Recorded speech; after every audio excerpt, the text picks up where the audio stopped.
बोलो अधिक मास की जय। ये 25वां अध्याय है। मणिग्राम शुद्ध के पाप नाश की कथा। वे दीप दान की महिमा। मणिग्राम बोला, हे विप्र, मैं अपनी भार्य सहित चमत्कारपुर नाम के नगरी में रहता था। मैं धनी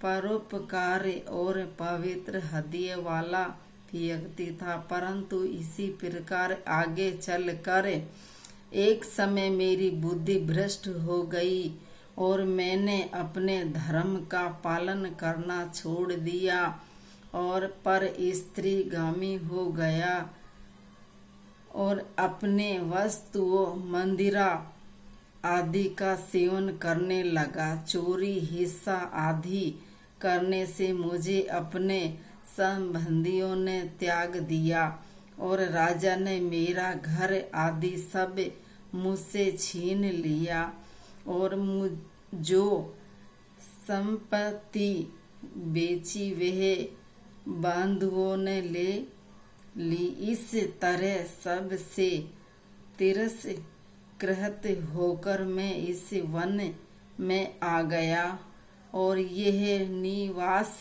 कर लिया। यह जीवों की हिंसा करके मैं पत्नी सहित जीविका चला रहा हूँ। हे द्रज, मुझे पाप त्यामा पर दया करो। मेरे पूर्व जन्म कृत सत्य कर्मों के फल से आपके इस वन में दर्शन मिले हैं। हे महामुनि, पत्नी सहित मैं आपकी शरण में हूँ। कोई ऐसा उपाय बताइए जिससे मैं इस दरिद्रता वह दुख से तुरंत मुक्त हो जाऊं।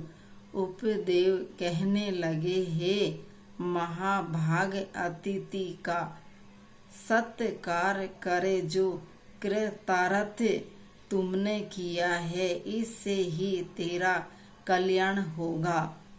व्रत, तीर्थ, दानद और परिश्रम के बिना ही तेरी दरिद्रता दूर होगी। ये मेरा निश्चय ही कथन है।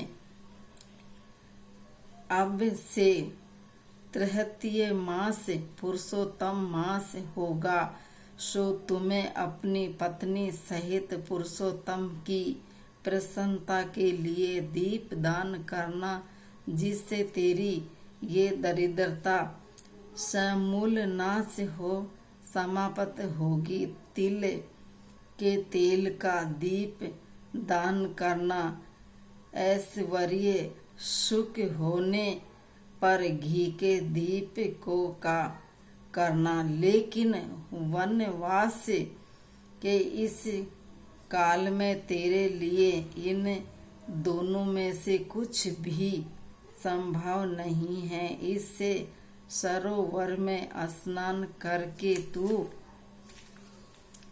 मास भर वे में दीपक जलाकर दान करते रहना। तुम दोनों पति पत्नी को मैंने यही उपदेश दिया है। वेदों में अनेक प्रकार के दान आदि कर्मों का वर्णन है, किंतु वे सभी पुरुषोत्तम मास में दीप दान की 16वीं कला को भी नहीं पहुंच पाते। सारे तीर्थ और सारे का सारे शास्त्र पुरुषोत्तम के दीप के की 16वीं कला के योग्य नहीं होगा। ज्ञान संख्या सारे मंत्र इसे पुरुषोत्तम के दीपक की 16वीं कला से भी निम्न है।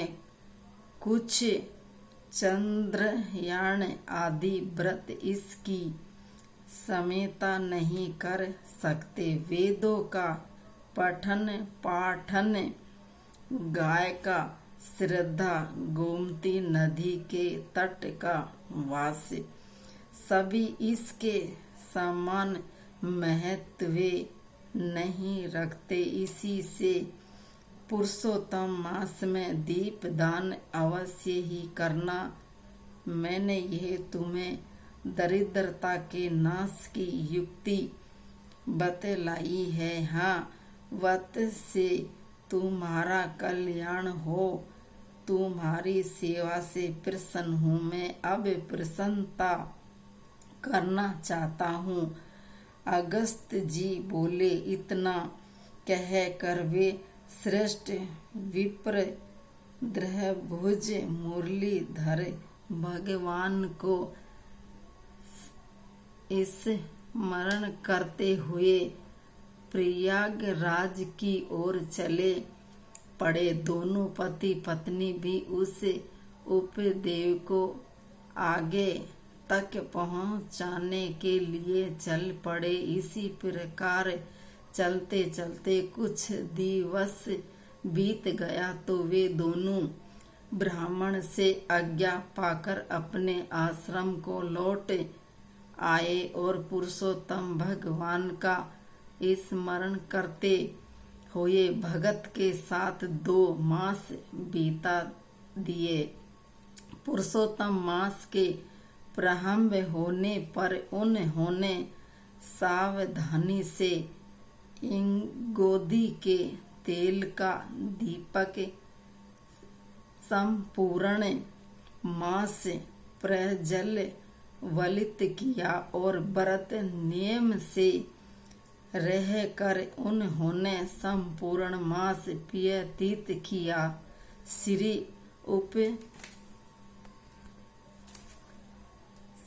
उपदेव की कृपा से उनका अंतकरण निर्मल हो गया और उन्होंने परम पवित्र होकर समय अनुसार मृत्यु प्राप्त किया और इस वर्ग में जा पहुँचे। वहाँ के सुखों का भोग करने के उपरांत उन्होंने भारत भूमि पर पुण्य जन्म प्राप्त किया। ये सब उपदेव की कृपा से हुआ। तुम राजा वीरबाहु के पुत्र चित्रबाहु नाम से प्रसिद्ध वहीं मणिग्राह हो। पुरुषोत्तम मास में घी या तेल का प्रखंड दीप दान करने वाले व्यक्ति के विषय में तो कुछ कहा ही नहीं जा सकता है। श्री पुरुषोत्तम के दीपदान के फल के विषय में तनिक भी संशय नहीं किया जाना चाहिए। वाल्मीकि जी बोले, चित्रबाहु राजा के पूर्व जन्म की इस प्रकार कथा कह कर अगस्त्य मुनि राजा को हृदय से आशीर्वाद देकर चल दिए। ये 25वां अध्याय पूरा होता है। 25 24